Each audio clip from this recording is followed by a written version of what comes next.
Indianapolis. When pilot Kenneth Arnold took off from Chehalis, Washington, in his single-engine airplane one afternoon in June 1947, he was looking for a lost military aircraft that had crashed.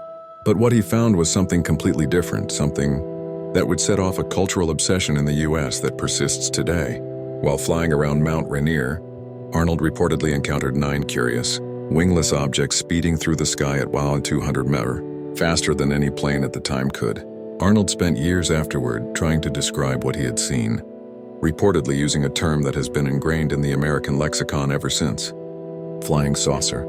Since then, Americans have been uniquely fixated on the idea that aliens are somewhere in the sky, above us, and the number who believe that to be true is growing. In 2019, a Gallup survey found that 33% of Americans believed some UFOs were alien spacecrafts, while 60% felt they could all be explained by human activity or some natural phenomenon. Just 2 years later, in 2021, 41% of respondents said they believed at least some UFOs were alien-related, compared to 50% who were confident any sightings could be explained by human behavior or scientific events. There are 2 main reasons that belief in aliens has become so prevalent in the United States: government hearings and pop culture. America's film industry has always been one of the most influential in the world, and a wave of science fiction films in the 1950s, like The Day the Earth Stood Still and Invasion of the Body Snatchers, perpetuated the idea that there are other life forms out there. This continues today with alien-centric sci-fi staples like the Avatar franchise and The Quiet Place movies dominating the box office. Rather than leave flying saucers to the domain of Hollywood, the U.S. government has addressed the question of UFOs, only adding further speculation. In April 2020, the Department of Defense released multiple videos filmed by military pilots that were thought to possibly capture UFOs.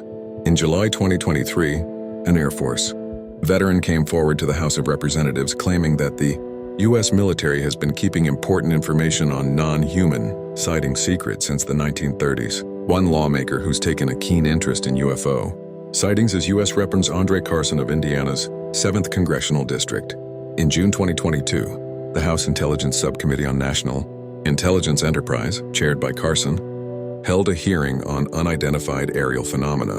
For too long, the stigma associated with UAPs has gotten in the way of good intelligence analysis, Carson said during the hearing. Today we know better. UAPs are unexplained, it's true, but they are real. They need to be investigated, and any threats they pose need to be mitigated. Just like it did in the 1950s amid Cold War paranoia, the lore of UFOs is also currently experiencing a resurgence as many Americans grow concerned about national security. The infamous Chinese spy balloon panic in 2023 and fears over being infiltrated by the Russian government have led to many reporting seeing UFOs in the sky. People are also mistaking the spike in Starlink satellites for extraterrestrial activity. In November 2024, the Pentagon announced that most reported sightings of unidentified anomalous phenomena, UAPs, as they're now known, can be attributed to balloons, drones, and other regular objects, while still noting that many objects lack a sufficient explanation. UAP and UFO sightings in the U.S. are particularly concentrated in the West, partially because of the abundance of dark sky locations, where it's easier to spot objects with less light pollution. Those who believe they've seen something otherworldly can report it to the National UFO Reporting Center, which relies on volunteers to separate fact from fiction. While New Mexico and Nevada are perhaps best known for UFO sightings, the National UFO Reporting Center data shows that the state with the most sightings is California, with more than 6,500 reports as of November 21, 2024. But what do the numbers look like in your metro area? Stacker compiled a ranking of cities with the most UFO sightings in Indiana, using data from the National UFO Reporting Center. Data encompasses all reports of UFO sightings, dating back to 1995. Sightings with locations listed across multiple cities were not included in this analysis. For now, the U.S. government's official stance is that extraterrestrial life does not exist. But if the last century is any indicator, that will do little to curb America's alien obsession.